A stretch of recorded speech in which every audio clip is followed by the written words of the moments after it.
Right, here we are, we've got the ender free. We're just going to try and just check and make sure it's all level, so we'll run a level ender program on it, and then we'll maybe get this thing operational.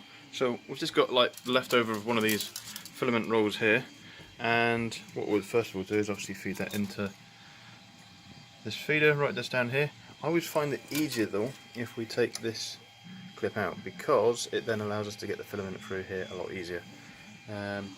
We're also then going to show you quickly of some upgrades that we're going to attach to it as well. Stuff like this fan down here, we want to put a ducting over it so we don't get dust and dirt going down in there. Okay. Right, so what we want to do now is going to be quite difficult with one hand, but you're going to pinch this in here, and then while we're doing that, we want to just push this filament through. So let's see if we can just position the camera a bit better.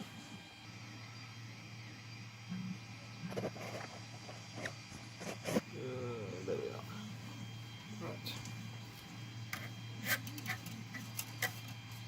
And what I should say is that before we did this, we also put on the screen preheat PLA, so that means we can actually push this all the way right down into the hot end.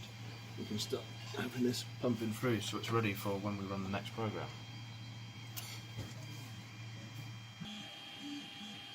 Right, and here we have some goodies as well that we're going to attach. This is what we made earlier on our printer, so it's a liquid ducting, so we can pull over here. So you can see there's these two bolts here.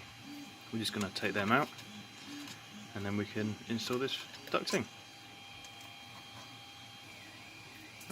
And there we have, it's all fitted. And then this is the next thing.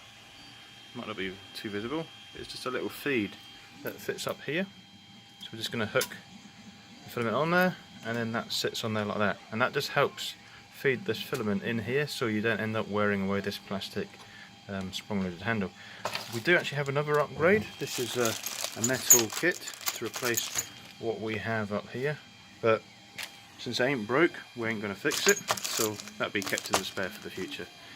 Another upgrade that we have is some Capricorn tube here, so that's to replace this standard PTFE tube, but I've been using this PTFE standard tube for ages and it's been fine, so when it does eventually wear out, we'll fit this.